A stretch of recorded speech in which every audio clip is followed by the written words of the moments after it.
Hello, I'm Pastor Joe, and welcome to Impacts.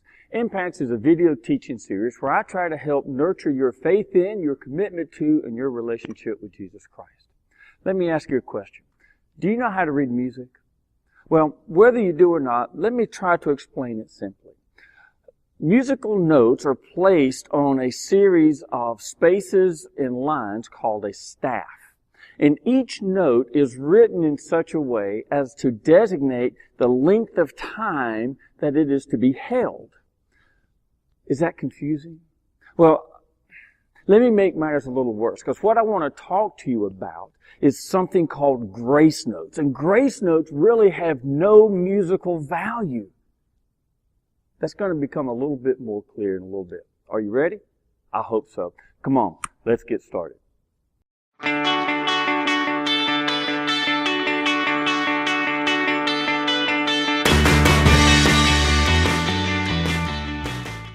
You know, it seems so long ago, but in 1984, I entered the University of South Carolina as a music major.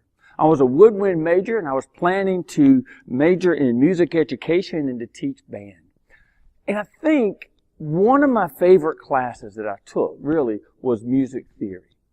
And the reason I liked music theory was, for the most part, it was logical. It made sense. Now, one thing to know in music, when you're writing music, if you are in 4/4 time, that means there are 4 beats in a measure. And all of the notes, doesn't matter how many are in that measure, all of those notes need to add up to 4 full beats, however it's divided. Now, in music theory, and if you play piano, if you're in band at school, you're also going to learn about something called grace notes. Grace notes have no musical value, no metric value. So when you look at a measure and you can add up the notes to 4 beats, let's say in a 4/4 piece, a grace note will be added, but it doesn't count. It's really more ornamental. And grace notes can actually be left out. And if you don't play it, it really doesn't change the melody. Now, grace notes in some ways then can be easily overlooked. Now, this video is really not about music theory. It's really not about grace notes. It's about God's grace. And let me try to explain what I mean. You'll remember I said that grace notes are easy to miss. They're easy to miss if you're playing or if you're the listener. They're easy to miss when you're not paying attention. You know, today our lives are so busy. From the time people wake up to the time they go to bed, there's hardly a time for rest for many people. And that's a shame, because we often miss out on a lot of what God is doing. You know, all through Scripture we read about God being with us. When Jonah is sinking down into the depths of the water, he reminds us that there's nowhere we can go where we're hidden from God. And as Jesus is sending His disciples into the world, He reminds them and tells them and promises them, "Behold, I am with you always." See, no matter where we go, no matter what we're doing, we're never outside of the presence of God. We're never outside of God working in us and through us and around us. The problem is we're often too busy to notice it. We need to learn to slow down. We need to learn to pay attention to how God is working. We need to try to see God working in expected ways and unexpected ways. Now, we do see God working in our lives, but usually we see God working in the big things in our lives, or the big things in the world around us.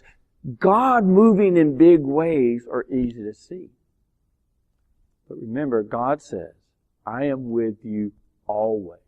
Which means He's not only with us in the big moments of life, He's also with us in the small times, those minute moments, those little insignificant or seemingly insignificant things. God is still at work. And when we can train our eyes, our hearts, our minds, our whole being to see God in not only the large things, but also those little things in our lives, our relationship with Him is transformed in ways beyond our imagination. Here's my challenge to you. I want you to slow down. I want you to find some time during the day to consciously slow down. Now, one of the things I did early on was to develop the habit of, before I would go to bed, is to take a few minutes, 5-10 minutes, just carve it out, and think back through my day. Look back through all of the various things, the good things, the things that I enjoyed, but also the things that weren't so pleasant. And how did I see God present in them? Write it down, maybe. See, as we look back in our lives and we can see God working in our past, we are better able to see God working in our present. And that's what it's all about. To walk with God, not only in the big moments of life, but the small moments. So I want to encourage you to pay attention, to slow down, and to see those moments of grace, those little grace notes, if you will, of God. And it's not that they're insignificant. It's not that they don't have value. It's just that they are easy to miss. That's why I call them moments of grace, grace notes of God, because they're easy to miss if we're not paying attention. So open your eyes and your heart and see God in the big moments, but also those little moments. Well, look, I hope that you will join me next week for the next Impact video. I also want to encourage you to subscribe to my channel. And when you subscribe, there's usually a little bell or a little something you can click on, and you'll get notified anytime I post a new video. I also want to encourage you to share this video with others and help them to grow in their faith. Help them to see God in the small, grace-filled moments of our lives throughout the day. Until we get together again, my prayer is that God's blessings will be with you.